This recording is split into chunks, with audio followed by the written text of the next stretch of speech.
اعوذ باللہ من الشیطان الرجیم بسم اللہ الرحمن الرحیم من یطع الرسول فقد اطاع اللہ صدق اللہ العظیم۔ سیدنا عمر فاروق رضی اللہ تعالیٰ عنہ کے دور حکومت کے اندر ایران فتح ہوا۔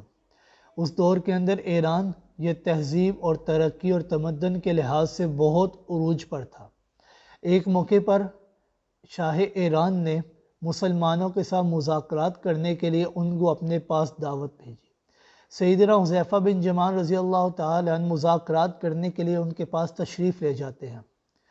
سیدنا حذیفہ بن یمان رضی اللہ تعالیٰ عنہ اور مسلمانوں کے اس لشکر کو شاہ ایران نے مرعوب کرنے کے لیے ایک بہت ہی پرتکلف دعوت کا اہتمام کیا، جس کے اندر ایران کے تمام وزراء اور امراء بھی موجود تھے۔ لوگوں کی نظریں سفیر اسلام حضرت حذیفہ بن یمان رضی اللہ تعالی عنہ کے اوپر ٹکی ہوئی تھی۔ وہ ان کی سادگی اور ان کے وقار کے اوپر بڑے ہی حیران اور بڑے ہی حیرت زدہ تھے۔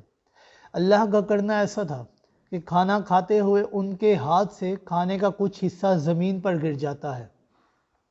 سیدنا حذیفہ بن یمان رضی اللہ تعالیٰ عنہ کے ذہن میں فوراً نبی کریم صلی اللہ علیہ وآلہ وسلم کا وہ فرمان آ جاتا ہے کہ اگر کھانا کھاتے ہوئے کھانے کا کوئی حصہ زمین پر گر جائے تو اسے اٹھا کر کھا لینا چاہیے، کیونکہ رب کائنات نے رزق کے کس حصے میں برکت کو چھپایا ہے، انسان کو اس کے بارے میں علم نہیں ہے۔ چنانچہ حضرت حذیفہ بن یمان رضی اللہ تعالیٰ عنہ نیچے سے وہ گرے ہوئے لقمے کو اٹھاتے ہیں اور اسے اٹھا کر صاف کرتے ہیں۔ صاف کرنے کے بعد کھانے ہی لگتے ہیں کہ پاس بیٹھے ایک شخص نے کونی ماری اور آپ سے یہ یوں متوجہ ہوا کہ آپ پہلے دیکھیے تو صحیح آپ کہاں پر بیٹھے ہیں۔ یہ شاہ ایران یعنی کسریٰ شاہ ایران کی عظیم ترین سلطنت کا دربار ہے، آپ دیکھیں تو صحیح آپ کہاں پر بیٹھے ہیں۔ لوگ آپ کو لالچی اور غیر مہذب سمجھیں گے، آپ ایسا نہ کیجیے۔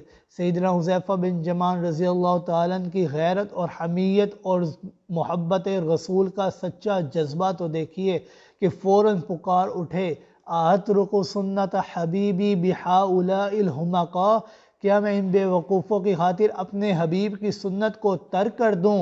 یہ میرے حبیب کی سنت ہے کہ اگر کھانا نیچے گر جائے تو کھانے کا جو لقمہ نیچے گرا ہے اس کو اٹھا کر جھاڑ کر کھا لینا، یہ میرے نبی کی سنت ہے، کیونکہ میں ان بے وقوفوں کی خاطر میں اپنے حبیب کی سنت کو نہیں چھوڑ سکتا۔